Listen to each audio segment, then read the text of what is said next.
Hey everybody, this is Ryan McGlone, and thanks again for tuning into our Central Oregon Real Estate Summer Market Wrap-Up. I hope you are all enjoying this beautiful weather that we're having over Labor Day, because before you know it, the days are going to be getting shorter and we're going to be heading up to the mountain to go ski.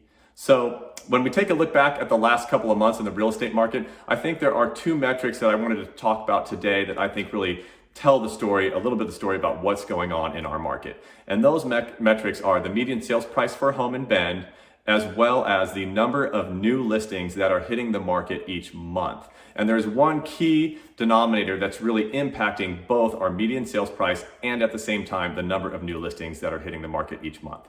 So if we take a look at the median sales price first, we peaked in April with a median sales price of about $775,000. Since then, we dropped in May to roughly about $740,000, where we were holding stable for the last couple of months. And then here in August, we saw that actually dip to about $704,000.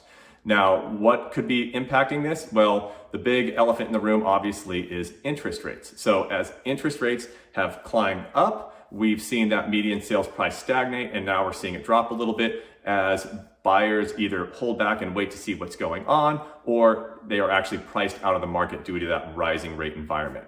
And to put into perspective how much that is impacting buyers, if you purchased a home back in January for $500,000 with 20% down, and you compared that to someone who purchased their home today under those same circumstances, the borrower today would have roughly a $600 a month higher monthly payment, or about 25% more of a greater monthly payment than someone who purchased their home back in January.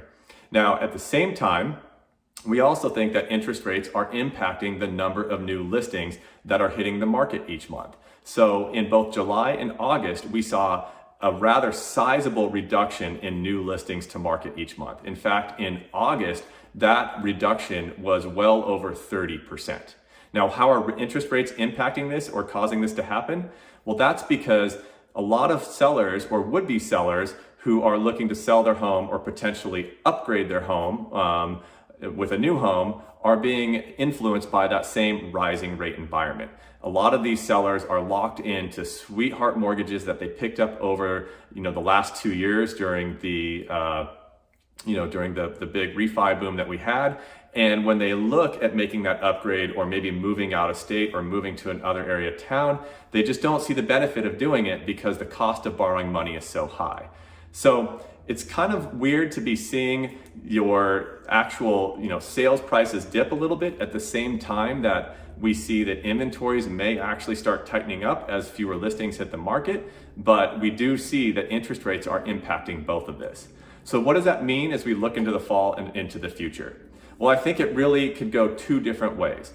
If rates tend to stabilize where they are, which is roughly that 6% range, we may see a little bit of a balance occur as fewer listings hit the market, which could lead to tighter demand, and it could kind of keep prices where they are and maybe even push prices up a little bit as we head into next spring. Now, if we continue to see rates rise, I do think we will see the median and average sales prices in our markets continue to decline, as I think more people will be priced out of the market, and that movement of people out of the market is going to be greater than that reduction in new listings that we're seeing that are also being influenced by the rising rate environment. So it's a little bit of anyone's guess right now, and it's something that we're going to be watching as we move into the fall and into the winter. And of course, if you have any specific questions about your unique scenario or a specific area here in Central Oregon that you want more detailed analytics on, look us up, give us a call. We're always happy to sit down and chat and talk about different options for our buyers and sellers. Thanks again, everyone, for tuning in, and we look forward to chatting with you here in the future. Bye.